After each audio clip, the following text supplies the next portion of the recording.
Okay, we're good. Okay, we are recording. Okay. And so Dave Hall will chair the meeting for us. Omar is present, but he's not available to chair right now because he's being safe with his driving. So we will turn it over to Dave Hall to start the meeting at 9:05. Okay, at 9:05, this is the 6th December meeting of the Upper Rio Grande Flood Planning Group. And I'd like to call that meeting to order and welcome all attending members and guests. Are there any public comments?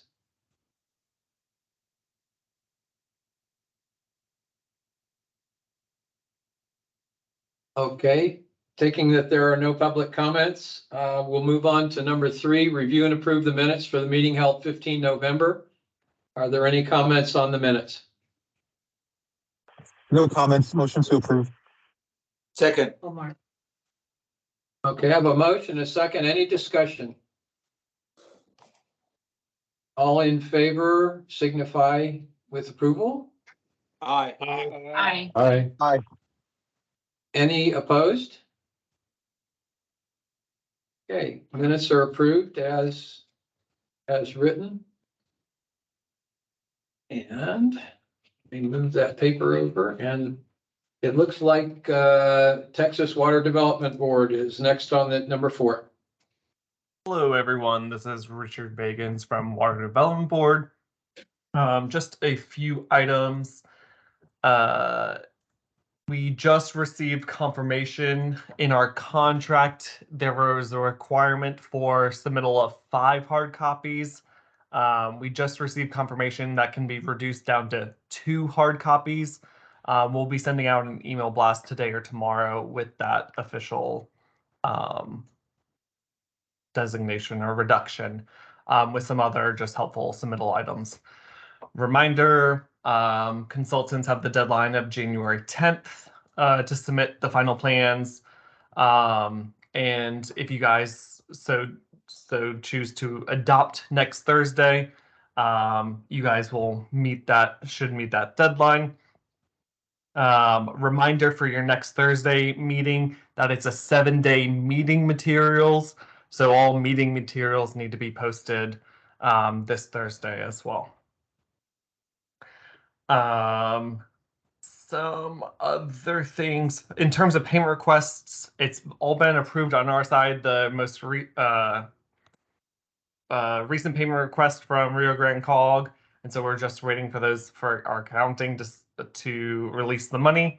And then we have one more outstanding payment request on our side to process from Rio Grande COG. In terms of rolling over excess funds, an email blast should be coming out in the next week, maybe 2, in terms of just general directions on how rolling over excess funds from tasks 1 through 11 to tasks 12 and 13, what the best order of actions should be taken. So keep an eye out for some email blasts. We'll be doing that. I think that is it, all on my checklist. Does anybody have any questions for me at this time? No questions, but thank you for saving a couple of trees. Hi, Richard. This is Brian. Yes, sir. You probably will send this in an email soon, but I just wanted to confirm if you know off the top of your head what whether in our final model or our final deliverables upload whether that will include the models again, or I mean, no changes have been made up till now with our model, the model files themselves. So I just wanted to kind of prep to see if you anticipate those models being part of the final RP upload.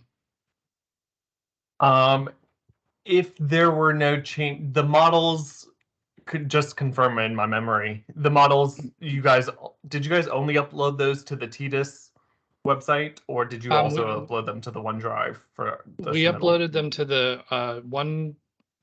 Actually, I think we uploaded. I need to confirm this, but I think we uploaded most of the models in the first submittal with the draft RP on the OneDrive, and then I think we uploaded all the remainder, and including the original ones on TDIS. Okay. I think I haven't heard an official confirmation. I'll look into it, but I believe if no changes have been made, the main source is make sure that they're all current on the TDIS side. And then I'll see if to reduce the burden, saying if there's no changes to what you submitted on the TWDB like draft plan side, we'll see if we can carry those over. Okay, sounds great. Thank you. But I'll get back to you on that. Perfect.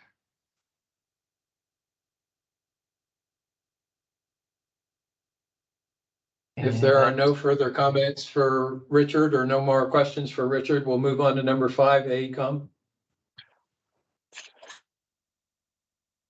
Alrighty, thank you, David. Good morning, everybody. My name is Gilbert Onduho with AECom. And here today, we're going to be here to give you all general RFP updates. Just to let you know who's in the meeting with us today. I've got Brian Blaisdell, I've got Jeff Urban, we've got Clint Kimball that showed up on there, as well as Alejandra Marco. So with that being said, let's go ahead and get into the presentation. Our discussion items today, we're basically looking at the general RFP updates, which is going to be agenda item 5. We're reviewing TWDB and public comments on the draft RFP. We're also going to cover the coordination with stakeholders for task 12, which was performing the amended RFP. We also have a potential vote for approval of changes to task 12 FMEs, and I think we might have a correction on that, because I think we did that at the last meeting. Is that correct, Brian?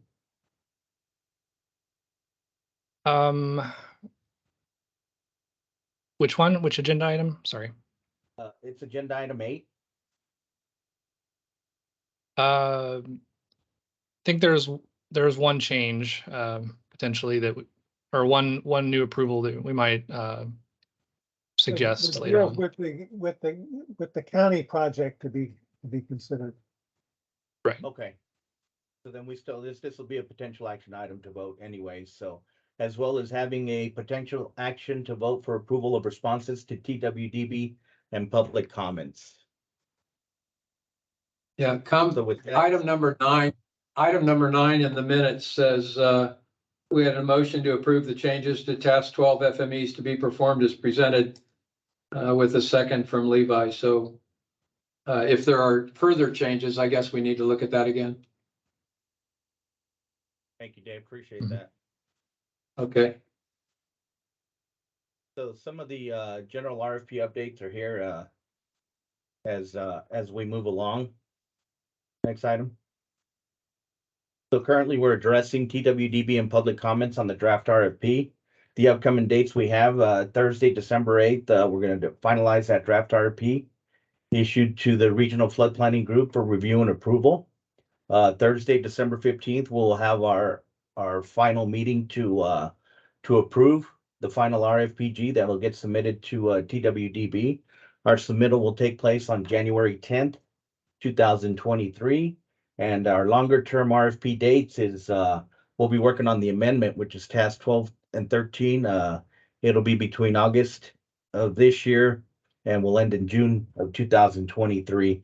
And we'll have the final adoption we'll have the adoption of the amended RFP, and that's scheduled for July 14th of 2023. Oh, I do have it. Today's the 8th. Yeah, I do. Okay. With that being said, I'm going to go ahead and turn it over to Brian. Brian's going to cover the public comments on the draft RFP from TWD as well.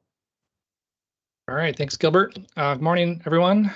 So yeah, as Gilbert mentioned, we received a lot of great comments on the draft RFP and have been working through those, addressing them, responding to them. And so that's what we're going to discuss today.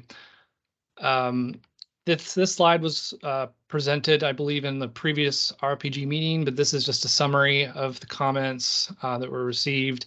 So we received about 40 or so comments from TWDB. About half of those were level 1 comments, which must be addressed. The other half Hey, were. Can I ask you a Yes. question? Sure. We're working on item 6 now. There's a long list of things that are under item 5. Are we going to go through those things individually under item 5 later on? Sorry, what can you, what list are you referring to? Chapter 1 track changes, chapter 2 track changes, chapter 9 track changes, appendix 4A, CE, appendix 4B, appendix 4D, etc. Yeah, did we get the agenda items mixed up? So that's what I was, that's the current agenda item that I'm presenting on, but maybe. Okay, I thought you were down on the Water Development Board and public comments. Oh, so that will be that's more the vote itself. Well, if needed, we'll get to that after we will go through the comments individually, or the main ones that need to be discussed. Okay, so you're going to do Including those those. later on. Okay, that's Mhm. fine. I just Yeah. have some comments in that area. Okay. I'll wait. Go ahead. Okay, yeah, sounds good. So we received about half level 1 comments, half level 2 comments, which are optional to address. A lot of those were GIS geodatabase related, and then some of them were related to different chapters and appendices in the plan. We also received about 16 comments from the RPG, with one of those comments on behalf of Hudspeth County. We received 10 comments from Corps of Engineers, and then 8 other comments. And so all of these comments are, so I guess included with this presentation are a number of attachments, including the track changes documents that Dave was mentioning, a spreadsheet, and a spreadsheet that outlines all of the comments that were received and our current responses to those. So we'll go through, and where it makes sense, we'll cover the comments. Our intent of this meeting is not to go through every comment, because some of them are more GIS specific that don't have a lot of discussion. But if there's any questions, if we skip a comment that you want to discuss, just let us know, and we'd be happy to talk more about it. So yeah, as I mentioned, the reference all the different attachments that were included for more information. So with that, I'll jump into some of the highlights of our revisions. So the first, we have our TWDB level 1 comments, and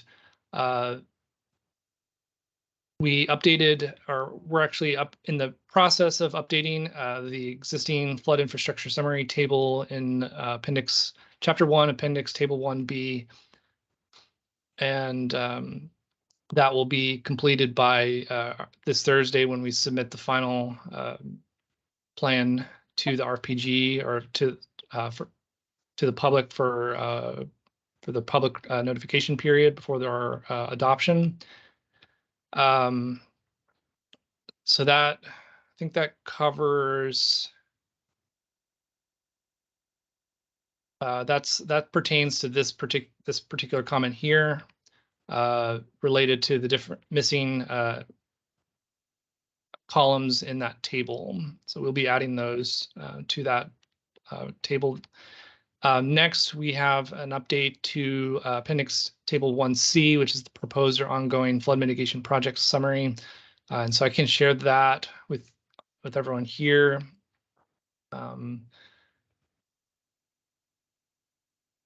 So this is one of the attachments that was included with the presentation.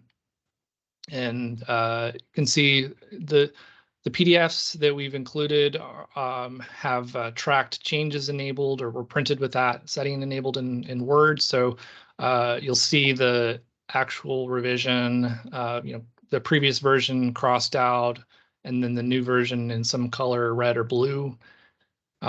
So we've made a change to the description of SSA 6,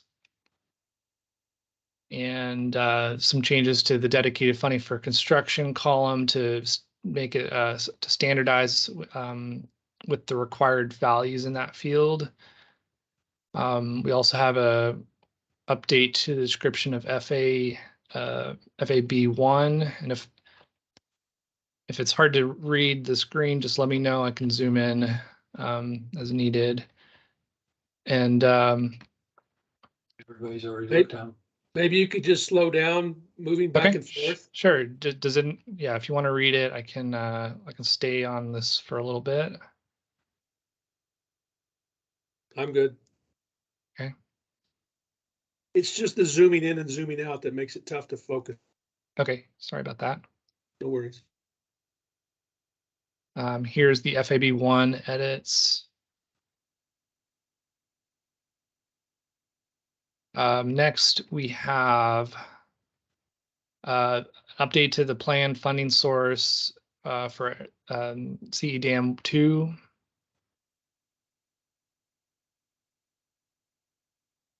And NW9.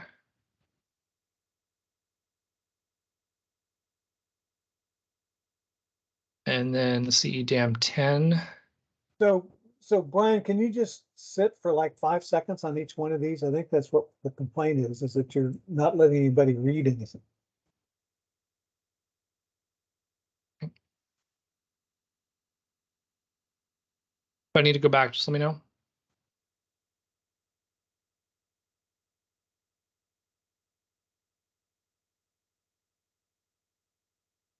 And then CE Dam 4, as well as NE3A.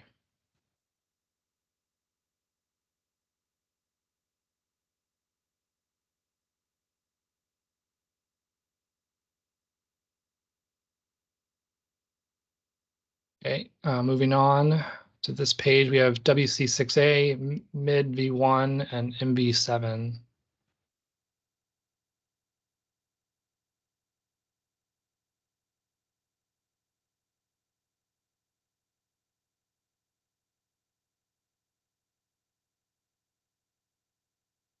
And then lastly, we have NE9. Can you go back to the Sure. previous slide? Yes.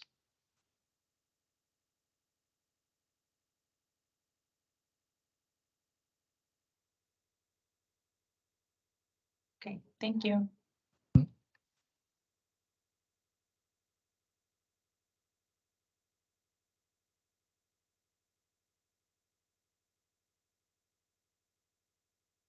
So that is all of the edits to that table. Does anyone have any questions on that particular revision?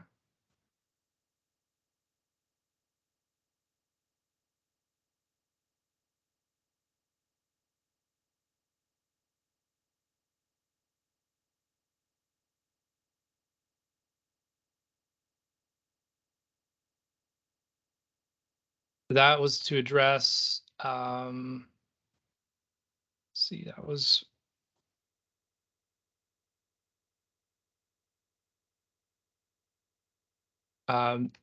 believe that's to address this comment here related to the existing flood projects. Okay, so next in our presentation, wanted to mention some updates to chapter 2. And so for that, I'll go over here. So the first change is fairly minor, but we wanted to add this this is to make sure we're addressing one of the submittal requirements, which is to for task 2, which is to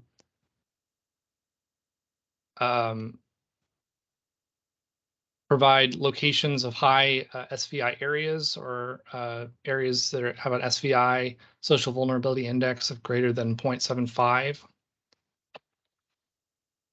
So for that, we've done a couple things. We added a statement in the discussion under the chapter 2 vulnerability section about When you which show a account. change, when you show a change, Brian, can you just halt for a minute? Let people look at it. Just give them 2 seconds. You're jumping around without you even can focus on what it is.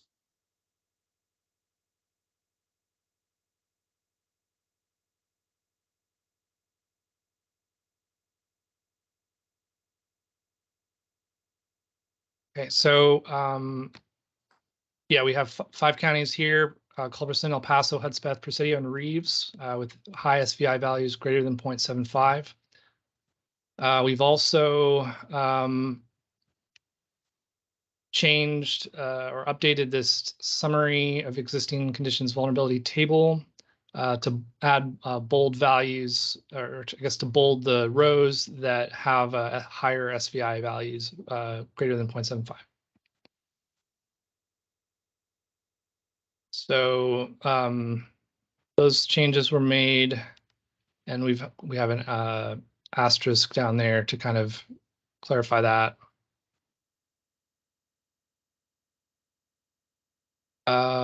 So then the next, no questions on that. Our next update to share is updated summary of flood risks by county and type of flooding to sections 223 and 236. So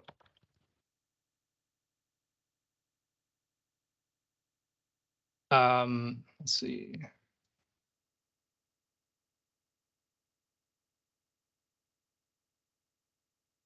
I undid it. Mhm.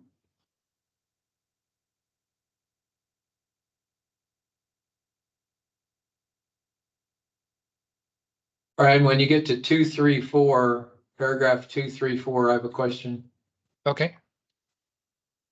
So for section 223, we just added some generic language referencing these tables down here. And so the main change that we wanted to review or discuss is we've added this figure here, which shows the breakdown of flood hazard areas, 1% annual chance and 0.2% annual chance for each of the counties.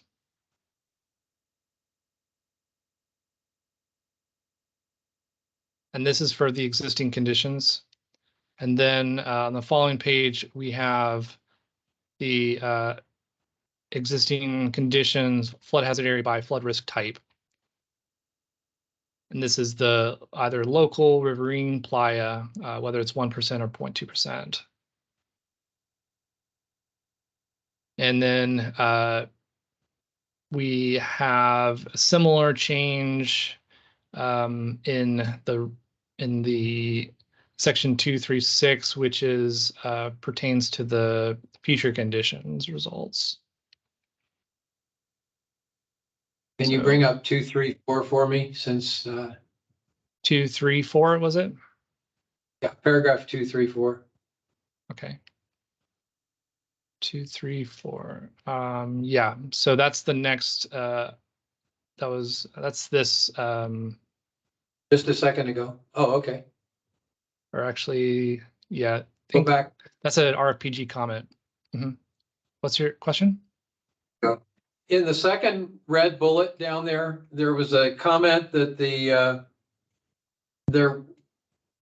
let's see, outside El Paso County, future condition hazards were estimated by using higher intensity as a proxy. No, I'm reading the wrong paragraph. El Paso County future conditions adjustment of 20 to account to future precipitation, whereas outside of El Paso County, a similar adjustment was not applied. Why wasn't the 20% applied outside El Paso County? Yeah, so our adjustment here is based on guidance that we received from the state. There's a state climate study that was distributed to all the planning groups. And in that, it talks about potentially making a 20% adjustment. It also shows areas kind of generally using historical data across the state, what the historical increases have been in terms of precipitation. And we didn't see a major change in the precipitation historically outside of the far west Texas, like especially centered in El Paso County. So that was one reason why we didn't apply the adjustment, because in that guidance, there were mixed results for the rest of the region. But another reason why we didn't apply it was just because of the methodology that we use outside of El Paso County for adjusting for representing the floodplains was based on using other like existing higher intensity storm events as a proxy for future storm events. So we didn't actually use the precipitation directly like in a model in the same way that we did in El Paso County, where we took the precipitation, we adjusted it by 20%, and then we ran a new hydrologic or hydraulic model. Outside of El Paso County, we just used those existing floodplains as a proxy for the future ones. So even though even though there's some decent documentation about some pretty significant flooding in some of these other communities outside El Paso County, that wasn't enough to make it be included? Are you referring to like significant past flooding, like recorded floods? Yes. Yeah, so the prevalence of significant flooding in a community, it could be due to a number of reasons, and every community will have some risk of flooding, and that risk could be due to natural or historically consistent rainfall trends, not necessarily as a result of future changes or future climate related changes. So all that to say, like projecting precipitation as a result of future changes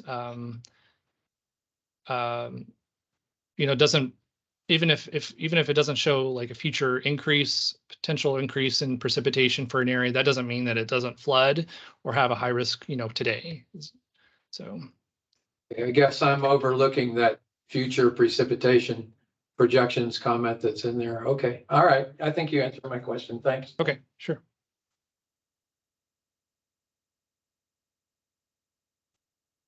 So I guess while we're here, if anyone, I'll just pause for a few more seconds and can read this paragraph.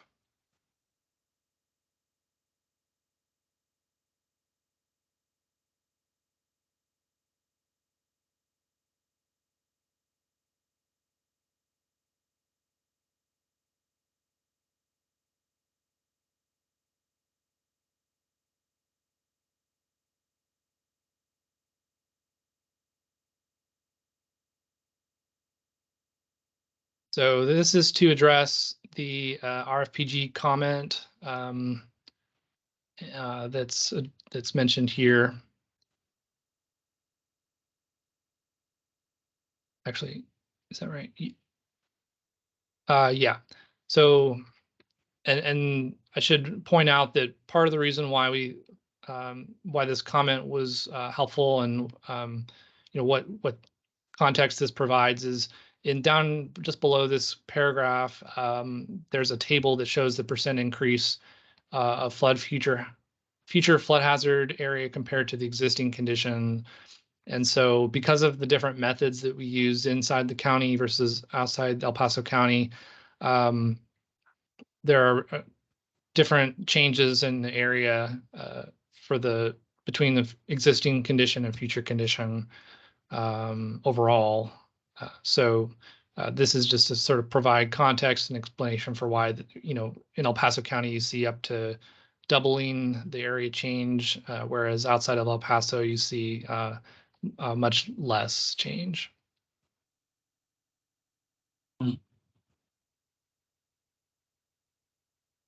So that covers this change here.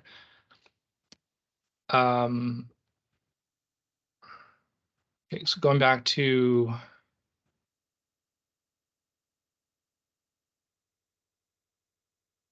this slide, chapter 2, updating the appendix table 2A, existing condition flood risk summary table, and the future condition summary table. So these are in response to a TWDB comment. And I'm going to go to chapter 1.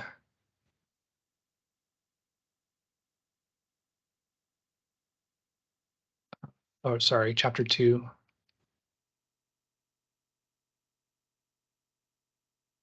And at the very end, we have these existing condition flood risk summary tables. And in these tables, zooming out just so you can see the broad extent of the change. The new values are noted in red. And so on the right, we have the 0.2% annual chance flood risk values.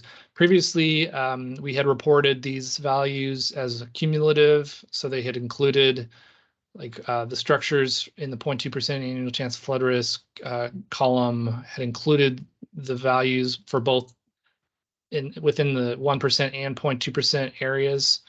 But we've since clarified that those are supposed to be individual, like separate report values. So we've broken those up. So what you now see in the 0.2% annual chance flood risk columns are the specific values for those 0.2% areas. So that's why you'll see a decrease in the numbers. And so we did that for both existing condition and future condition tables. There were some small modifications in the future condition table to the numbers in El Paso and Hudspeth counties due to some floodplain areas and structures that were just very like bordering the county, just along the county border. So we made sure that those were included in this summary, and those have been updated there, but it didn't, change the results significantly, considering the total. And then going back to the existing condition table, a change was made that applies to both the existing condition and future condition table related to the reported area of the possible flood prone areas. And these are the areas that were provided by community members throughout the flood planning process. And so the geodatabase, has the features that were digitized by the public or provided to us throughout the different meetings. And in some cases, those areas include portions of Mexico, along the Rio Grande. So the way we've reported that here is we're matching, we assigned sort of areas, each flood prone area is assigned, a county based on its nearest county, even if it's slightly in Mexico. And then we've added a footnote to the table indicating how many square miles of each total were assigned or located in Mexico near the Texas-Mexico border. So that sort of clarifies that issue and also addresses consistency comment from the TWDB where our table values didn't match the geodatabase. Okay, so next we have, there's not really anything to show for this this revision, but I did want to just mention it. We had requested guidance from TWDB yesterday, actually, and they provided clarification to us. So we're going to leave for the FMS feature class will be, in some cases, HUC 8 values. The list of values was too long for the field, so we'll just be leaving those empty based on that. Oh, that's how you turn that off. I have no idea how to do that. And then in chapter 5, we I updated the Chapter 5 appendices to identify how no negative impact was determined for each recommended FMP. And so as an example of that,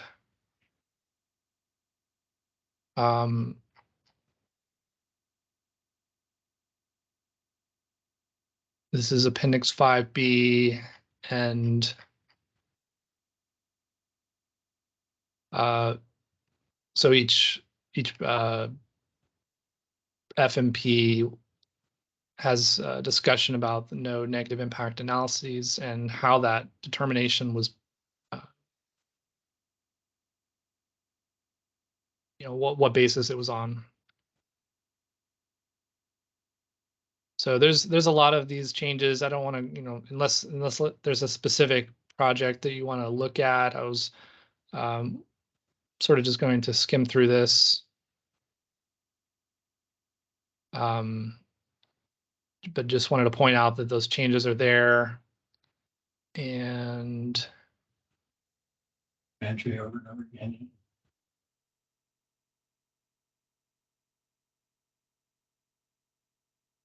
there will also be in the updated appendix table, there will be a new column that indicates how no negative impact was determined. And so that will be consistent with the narrative updates. Okay, so then moving on, now we are talking about level 2 comments from TWDB. So there was a comment requesting more explanation on potential reasons why unaccredited levies do not meet accreditation requirements in Chapter 1. So yeah, we added a little bit more in. Let me find that.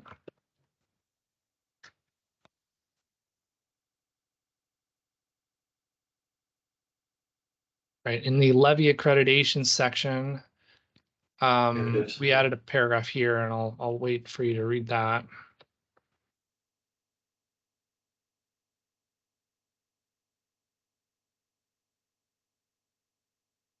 Thought that was a very good explanation when I read it.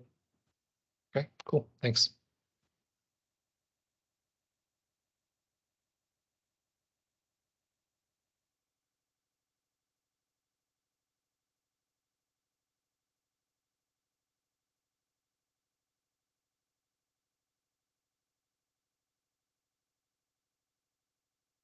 And I think we also wanted to just point out during this discussion that one of the FMSs involves, actually the first FMS involves coordination regarding the levy accreditation.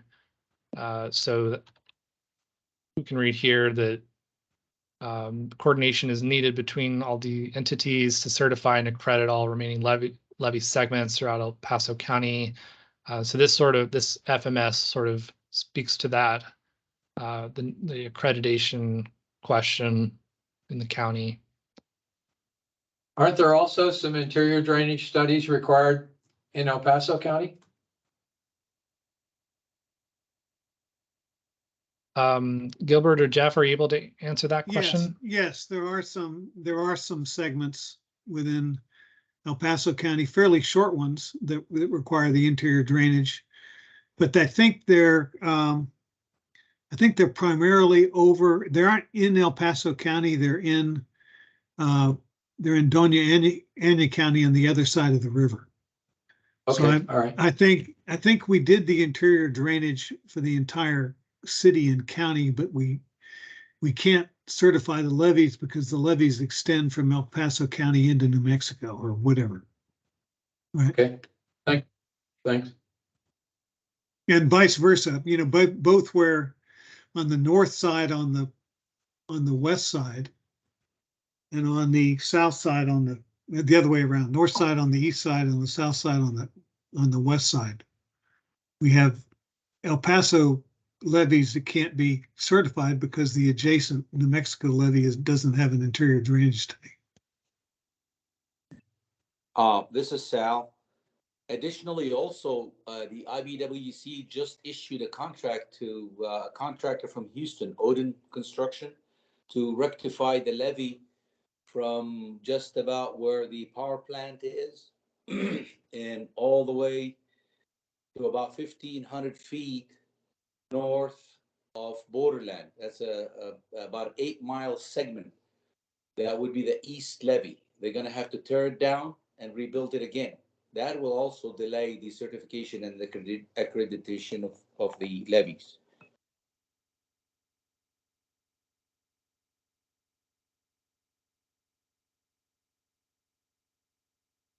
Silence. Have you all gotten that note?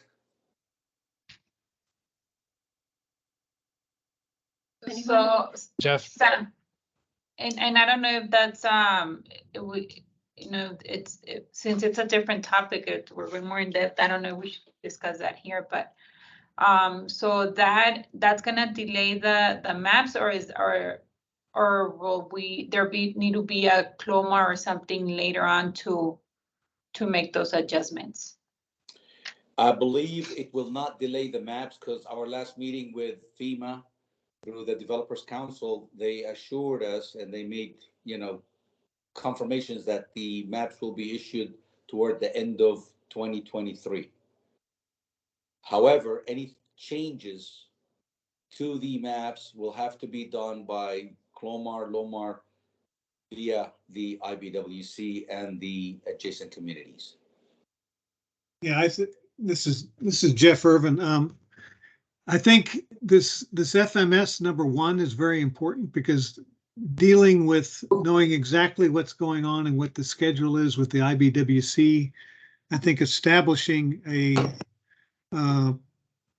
a clear set of coordination points and explanations of scopes of work and such things is something that we think there can be improvements done to, which is why this FMS 1 is in there. I was not aware that they were taking the levee completely out and rebuilding it. Yeah, it's a $34 million project that was awarded. We're actually working with the contractor and supplying him with 2 different sites for him to harvest clay from our land.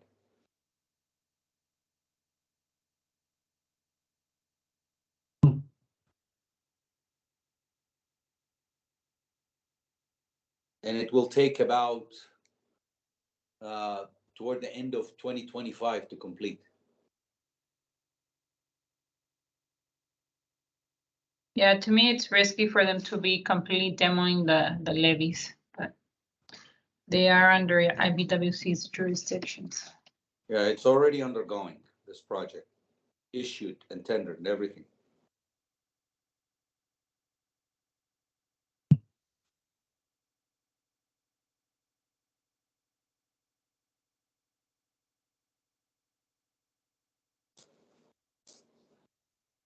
are there any action items in terms of our current RP revisions or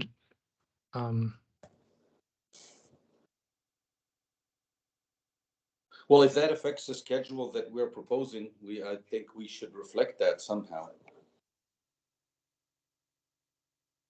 Maybe more investigation should be done toward what's the project status, scheduling. I can reach out to the contractor.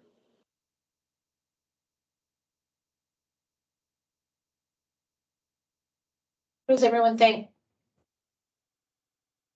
So I think if we go forward with FMS 1, I think that will be included within doing that, executing that strategy. So I think we have it covered within the plan. We just need to move forward with this FMS, hopefully with support from the state.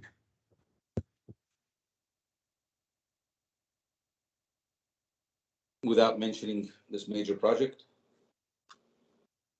I think the major project is implicitly included in that scope of work. I mean, basically addressing how that major project affects the accreditation process. I think that's in that. That's implicit in that FMS. Would it be useful to just add a note in there, in that paragraph, just for clarity, that explains what's going on with that contract? Just so it's not overlooked, somebody looks at it. Yeah, so I think the way to do that is not necessarily in the table, which lacks detail, but I think we can put it in the text version of the FMS itself, Brian, and I'll take an action item to do that. Okay.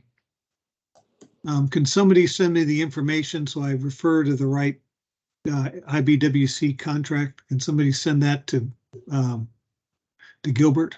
Gilbert, can you track that down? Actually, Gilbert? it's issued as a public notice by IBWC when they issued the contract. So it's public information once you go to their website. It's on there. There's a news release also that was issued to all municipalities and all the powers be. All right, Gilbert, can you track that down and send it to me, and I'll get it in the description. Yeah. If you'll Brian, help with that, Gil. Okay. Yeah. Okay. All right. So the next item was, or the next change was related to section 1.8, and for this we just added some additional context explaining what's included in table 1C. So table 1C, we looked at that earlier, and that's the proposed and ongoing flood infrastructure and mitigation projects summary table. So this paragraph here just kind of explains what the projects are, how they differentiate from the FMEs, FMSs, and FMPs later presented in the RP.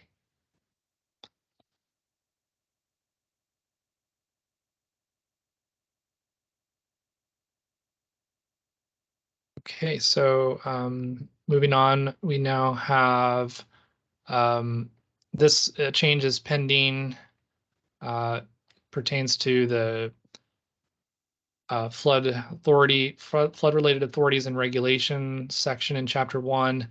So we don't see a change here, but basically what we'll do in the final version this for this Thursday is remove some extraneous information from this section that is actually better presented in chapter 3. A lot of it is already presented in chapter 3, which is the flood the goal setting and flood management practices chapter. So anything related to those flood management practices, in particular, like the percentage of counties that participate in the NFIP and the particular Texas Water Code, which requires NFIP participants to adopt certain ordinances. All that language we'll check to make sure it's included in chapter 3 and then remove it from chapter 1 because we felt like it. I guess the comment speaks to, just making this section a little bit more concise and removing that extra information that is better suited in chapter 3. So then next, the change in chapter 2 regarding clarification on the method used to identify critical routes.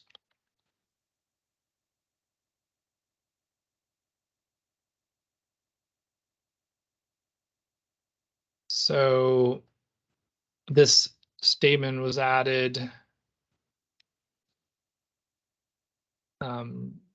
Yeah, I'll let you read through that real quick.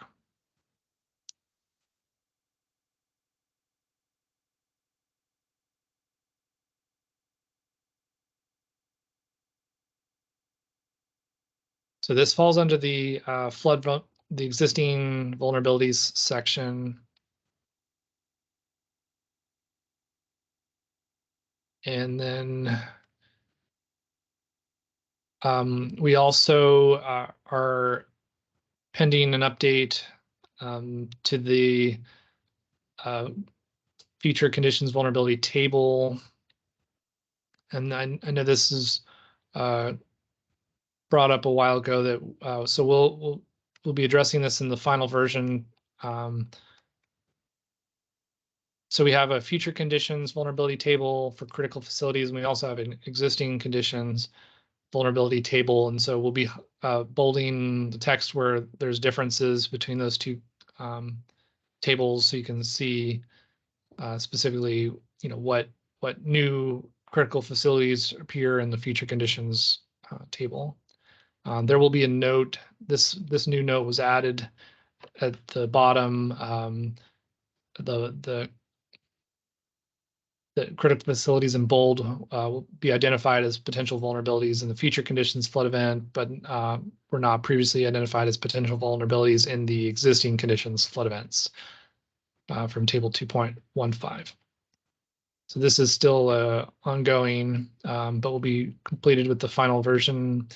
And then next, we have a map update, and pertains to map 22. And so as we were organizing the models for the deliverable, for the TDIS deliverable,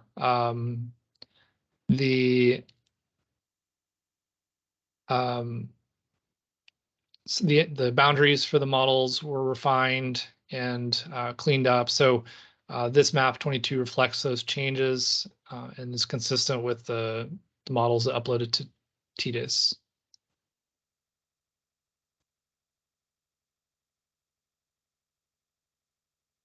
And then, so then lastly, we had a received comment from the Corps of Engineers, and I believe the comment was sort of general, kind of applied to at the state level, but I'll let Jeff speak to this one, where we identified a potential FMS, or I guess correlation to one of our existing FMEs actually. So these are actually two pretty insightful comments from the Corps, and they get to the core of some of the issues that we're dealing with, particularly with the hydrology of the Rio Grande.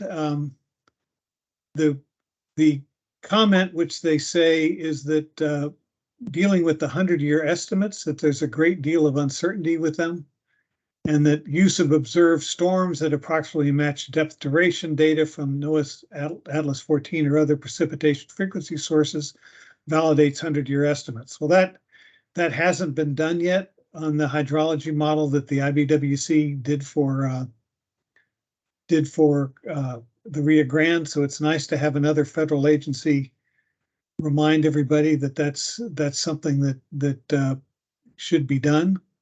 And the second comment on here, which is also important, is that it talks about employing a wide range of sensitivity analyses for each computational point.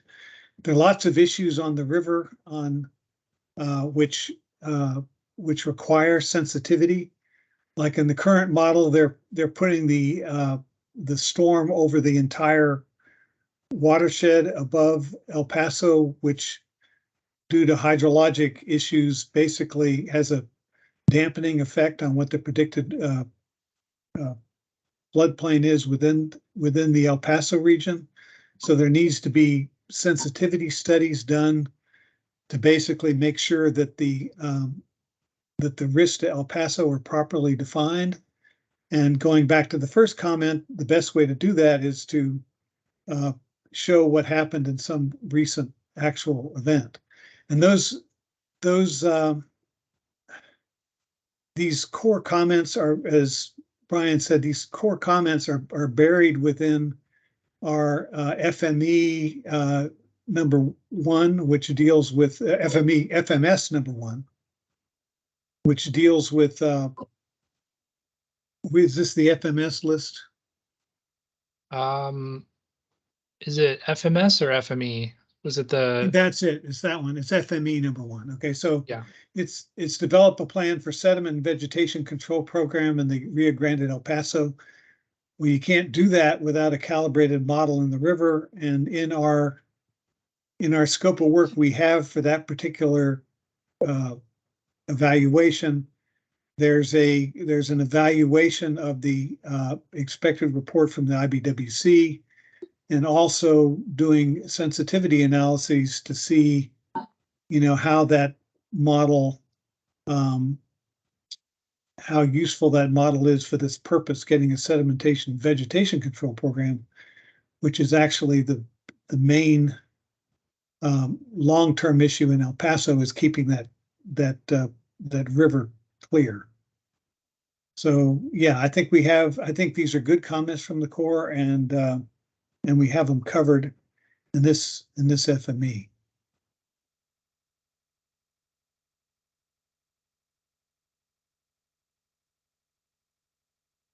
So Jeff, yeah, I think our approach is to we can draft some sort of response, kind of stating that these recommendations are very relevant and that they're covered in our current FME. Does everyone agree with that sort of approach to sort of tie this in with that FME that Jeff mentioned?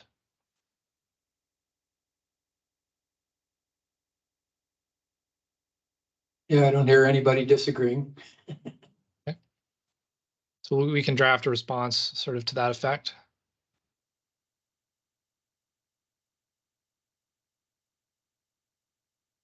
Okay, so I guess with that, that's the end of what we had planned to present for the comments and responses. But if there are any other, yeah, yes. Go ahead. In chapter 9, up above, where it's at chapter 9 track changes, there were two appendices in there, 9B and 9A, with nothing in them.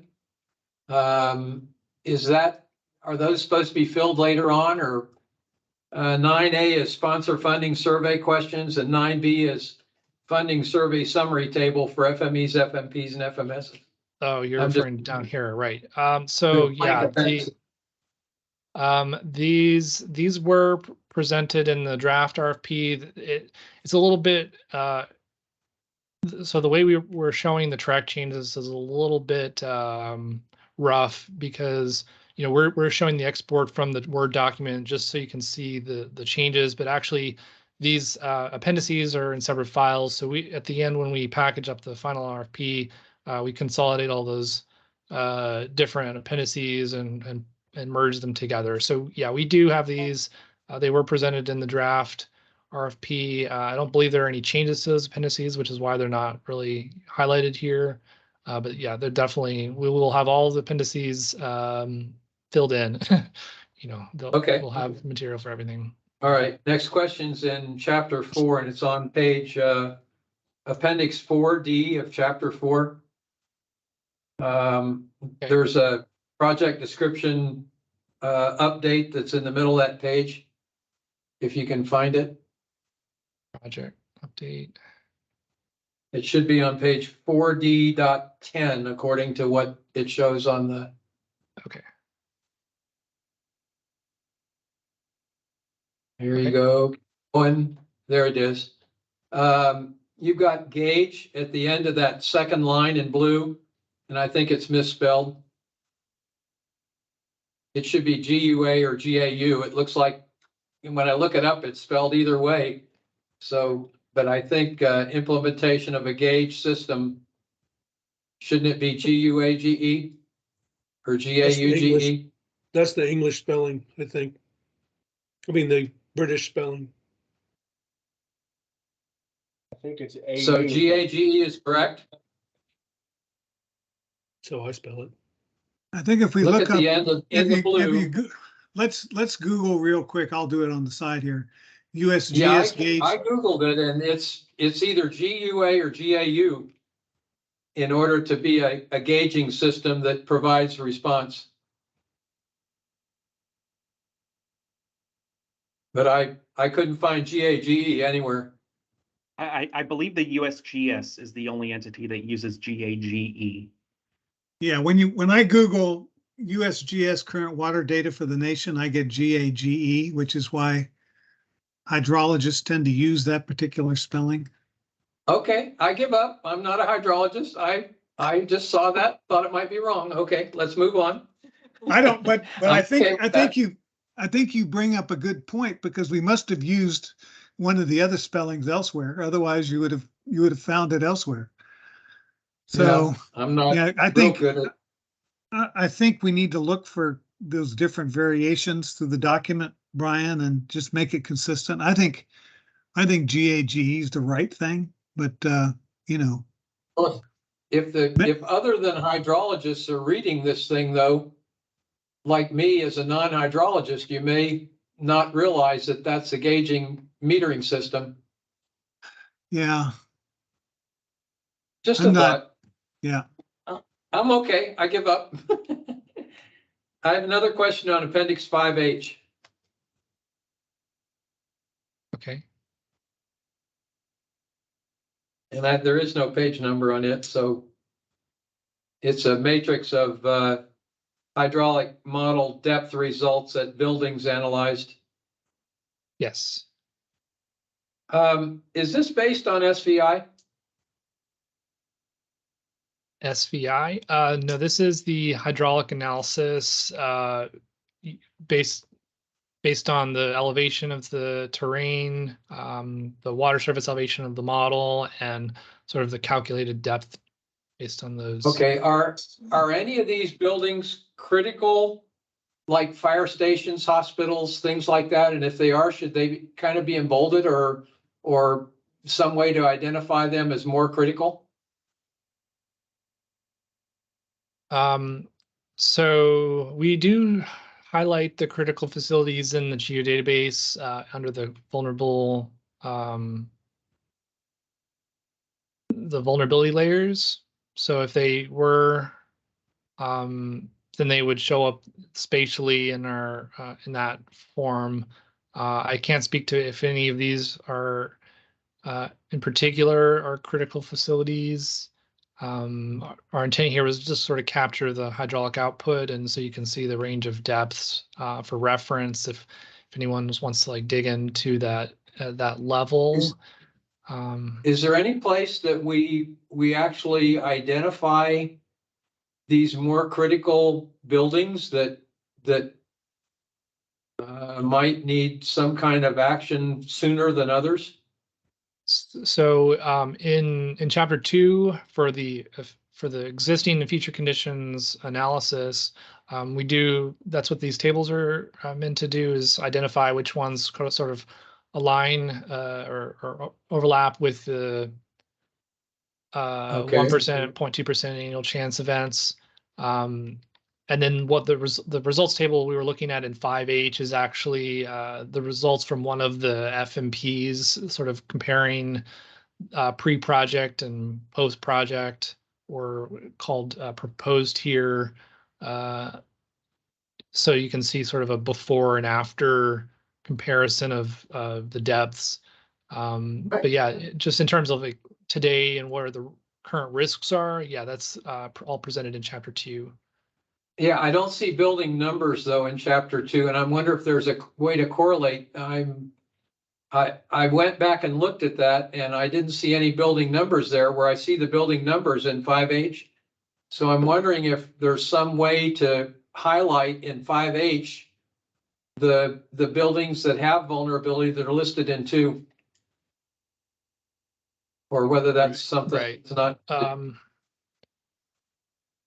So these descriptions here are straight from the geodatabase name attribute. So you can sort of, if you needed to, relate these directly to the geodatabase, you know, by looking for this name and comparing it with the number.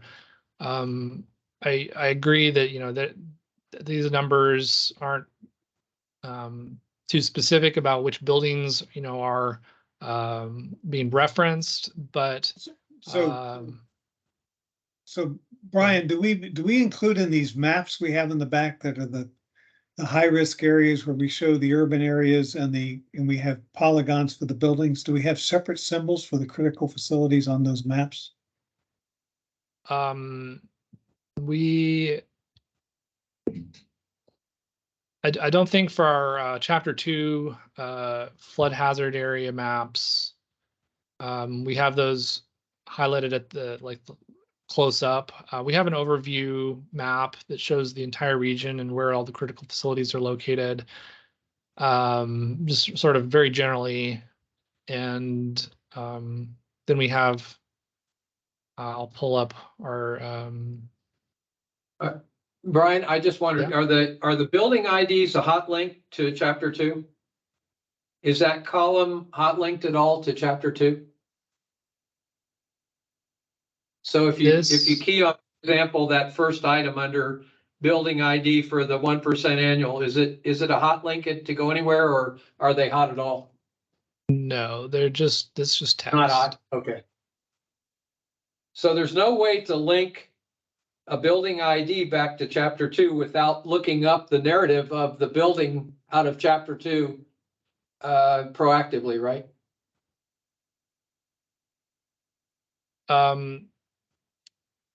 So yeah, if you look at the geodatabase and open up the files within that, you could make that comparison. Okay. But I just looked at that chart though, and it tells me a lot of information, but it doesn't relate back to any place that I can find elsewhere in the other chapters. You know, I got kind of lost trying to figure out how to link it back. right. I think overall this is sort of documentation to show the overall impacts of a particular FMP on the area. And I believe there's a narrative discussing like individual FMP impacts, and critical facilities might come up in that, but this is just sort of to show the method that was used to score each project, or like this, evaluate the potential flood benefits of a particular project at a overall level, and then down the road when the project is if the project is selected for additional funding, or for additional studies or development, then looking at it at a site specific level like that will definitely be more appropriate, like to compare the individual building depth flood depth differences at an individual property level like that.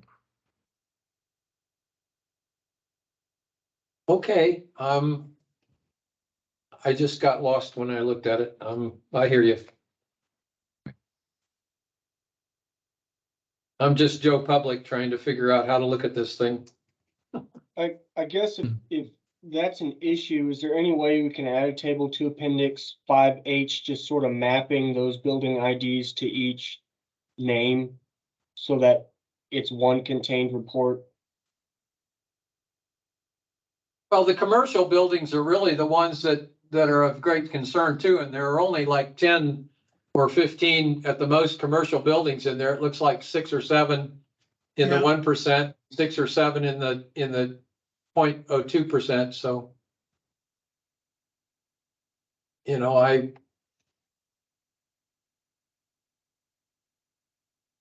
I just wonder if there's any way to make sure that if somebody's reading this, that they realize that their fire station is very vulnerable or their hospital is very vulnerable.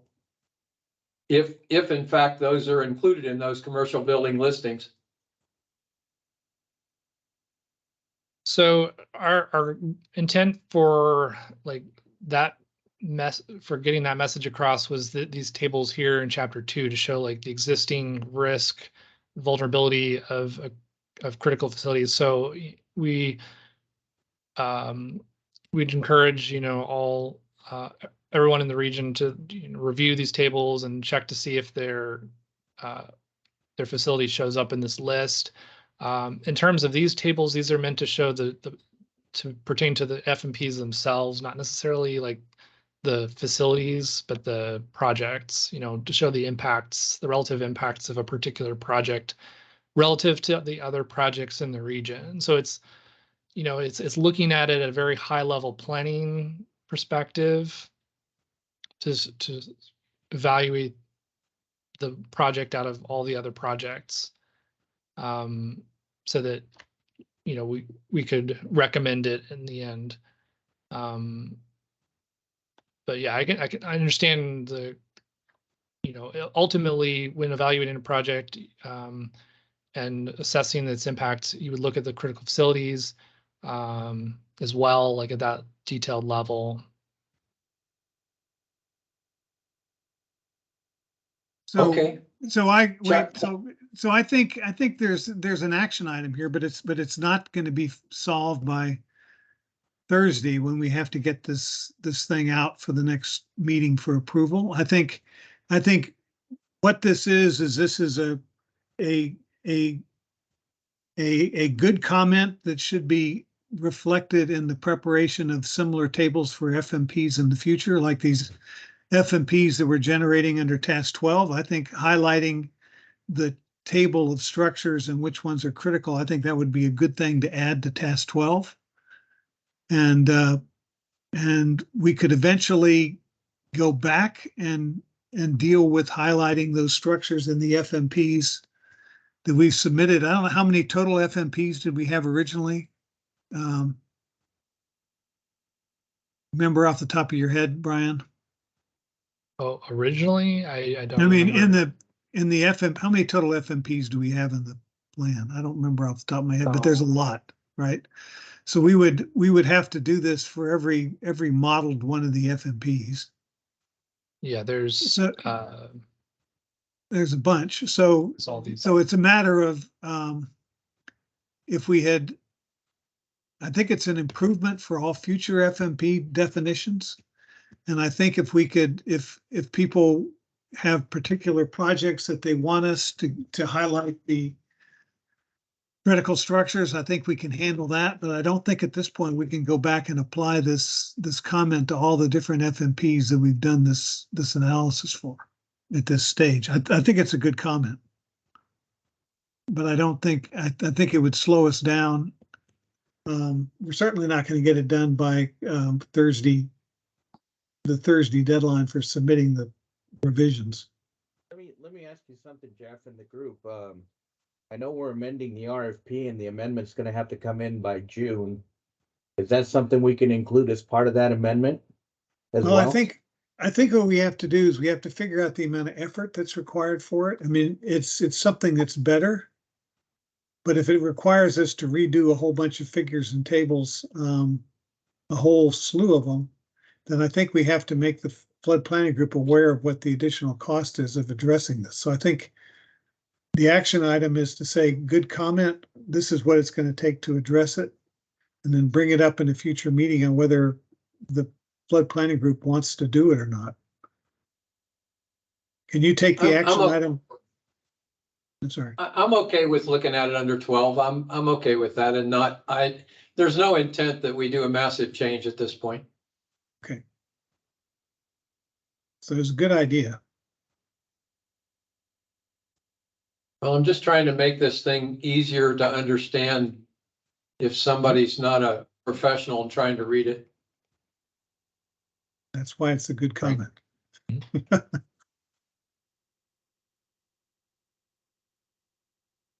Okay, we can move on to 7 then if you want to at this time. Okay.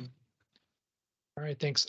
So actually we were thinking of swapping or moving agenda item 9 up at this point. And we'll go back to 7 and 8. Just since we've wrapped up the sort of reviewing the responses to TWDB and public comments, we wanted to pose, it's more of, you know, an informal vote at this time, not to approve or adopt the final RFP, but to just approve those responses that we discussed with the changes that were discussed during this meeting. So if someone wants to propose that vote, we can take that now. Sure. So, real quick, Brian, I'm so sorry. Yeah. I forgot to mention to you all that when we coordinate the agenda, I always add the Texas Water Development Board update. So I think that's why we get confused on your numbers are maybe not Okay, sorry about that. matching up. So on our agenda, you want to go ahead and take care of the number 9, the potential action to vote for approval of responses to Texas Water Development Board and public comments. Is that correct? Yes. Okay. So that, yeah, the potential vote is described here on this slide.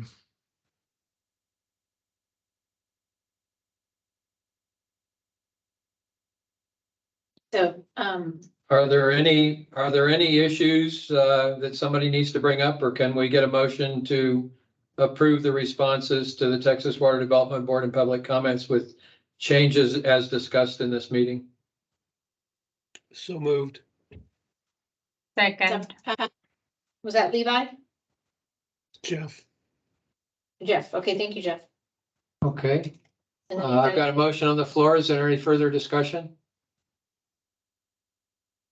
Okay, all in favor, please say aye. Aye. Aye. Aye. Any opposed? Motion passes for number 9.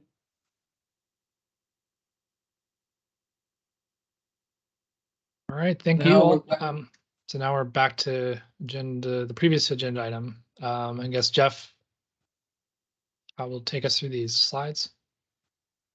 Right, so task 12, as you all recall, is performing FMEs for and converting them to FMPs, and we've in previous meetings selected 5 FMEs with a backup 6th one that we were going to perform studies on the order of 25 to 30,000 for each one, to basically get those FMEs in the current plan as an FMP. And we've discussed all these in prior meetings. These slides, these busy slides that I'm going to run you through, you've already had the briefing on our meetings with these folks. I'm just going to bring you up to speed since this is just a status. So I'm going to go through these pretty quickly. If anybody wants more detail on this, slow me down. So we had a meeting with the city of Pecos on 10/26, 2022 to get started on selecting the project for them that they wanted converted to an FMP.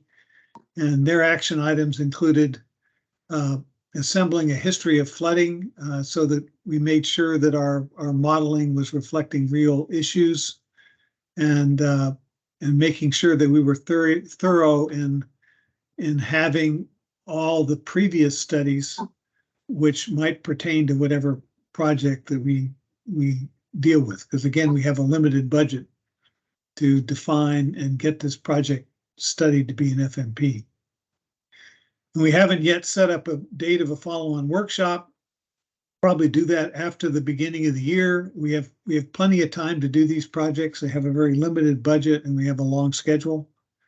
So we aren't anticipating any schedule pressure on these 5, 6 small projects. Next slide. City of Alpine, it's basically the same story. We had a meeting the following day. They're assembling data on their floods, making sure we have all their previous studies, and we'll set up a workshop with them sometime in January. Next slide. So we discussed this one in the last meeting. The city of El Paso wanted the Gateway Ponds added as an FME that could be promoted to an FMP. And that was discussed and added to our list of things to evaluate in the last meeting. So this is old news. Next one. The next one, we had a meeting after the last meeting with Gilbert Saldana from the county and went through the scope of work for the FME that included the remaining county projects. We went over how the previous projects were, the projects within that master plan were prioritized. And in the end, the county decided that the project that the most important one for them, given those priorities, were to select project VIN 1. And let me just have a couple slides explaining what that one is. Next slide. So the slide on the left, you see the figure on the left. These are the identified problem areas that the county gave us when we put together the solutions in the El Paso County Master Plan. And you can see that there's where you can see, to orient you, the Rio Grande is on the left border of this particular figure. And there's some arroyos that you see there in the light green that have areas highlighted where the county has had flooding problems before. If you see, let me see if I can you circle the junction on the arroyo on the right hand side there?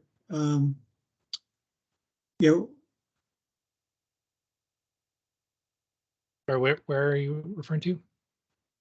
So you see the two light green fingers of an arroyo, and just above the southern arroyo, there's a junction of two arroyos there. Right here. Okay. So that area here is the area that we're seeing in the left-hand side of this next figure, right?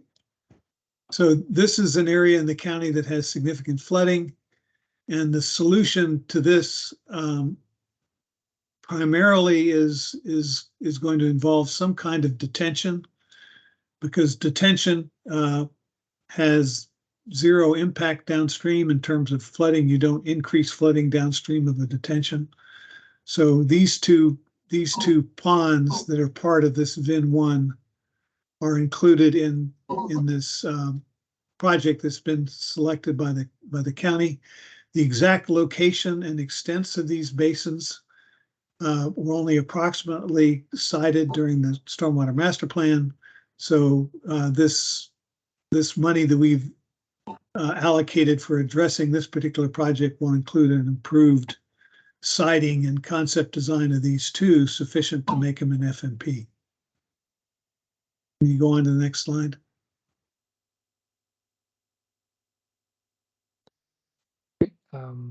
Second. So I should point out the other two ones we haven't discussed are the city of Kermit. And the city of Kermit, we still haven't heard from the city of Kermit. Have you, Annette? Have you heard from them at all? No, I sent an email. I left a detailed voicemail. The instructions from the group last meeting was to give them until the day of this meeting, and they have not responded. So I don't know if you all would want to, as a group, move forward and reallocate those funds to another community. So we'll make that a minor agenda item on the next meeting, to basically move the project from the city of Kermit to the city of Presidio. Does everybody agree with that strategy? We can't vote on it today because we didn't put it in the agenda, but we can vote on it as a minor thing next week.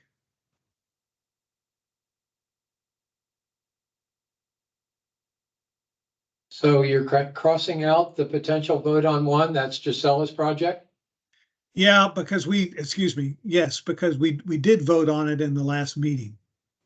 So okay, all right. So that's already been addressed, and that's my fault at my advanced stage, and I forgot that we had already voted on it. So they got the only into one, yeah. The only one we need to vote on is Gilbert's project? Right, is number 2. So Gilbert's project is the one we have to vote on this time. So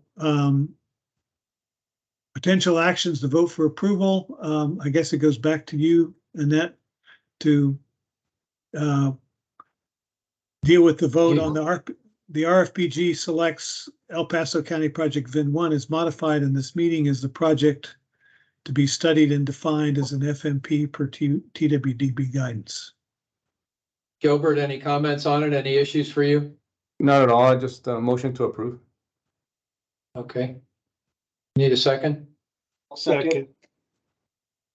Who was that? And I think Levi did. Levi? Okay, all right. We have a motion and a second. Any discussion? All in favor of the motion, say approved or aye? Aye. Aye. Aye.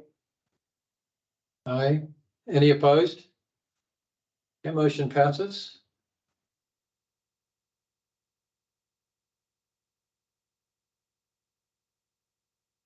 Back to you, Brian, I think. I think we're down to number 10. Item number 10. Are we through with AECom? Yes. Okay, so Okay. with us already having the meeting set for December 15th, AECom, do you anticipate when the next meeting would be required as we go into the new calendar year?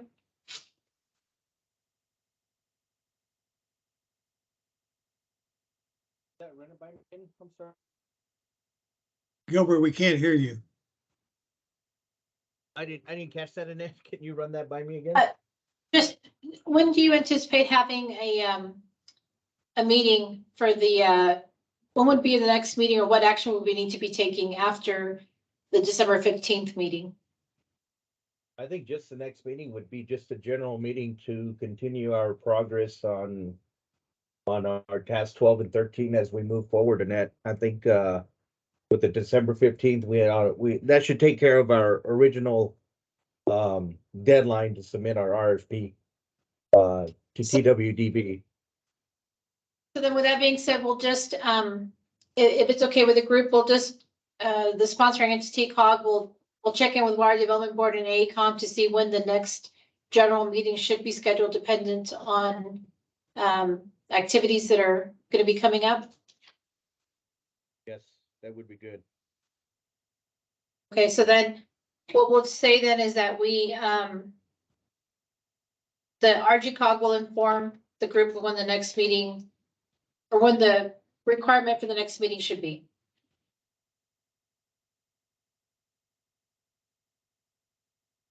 That's okay with Just to you? give you, we're seeing a couple regions meet in late January, and then several of them are starting to meet in February again. Just to give you a just general what we're seeing. So Gilbert, there are no suspenses that we have to meet with any kind of a meeting in January? I don't think so right now, Dave. So Okay. So it could be February. All right. Okay. I guess I need, if there's no further business, I guess I need a motion to adjourn. So moved. Okay, Levi, Sorry, Jeff. Second. Gilbert Saldana, second. Jeff did the motion, I think, and Levi did the second. All Oh, right. you can say it at the same time. Doesn't matter. Okay. I have Levi and then Gilbert Saldana, second. Okay. All right. Okay. That's fine. Any discussion on the motion? I don't think so. Okay. All in favor? Aye. Aye. Aye. Okay. Aye. Any opposed? Okay, everybody have a good day. Motion passes. We'll see you next Thank meeting. you. Thank you.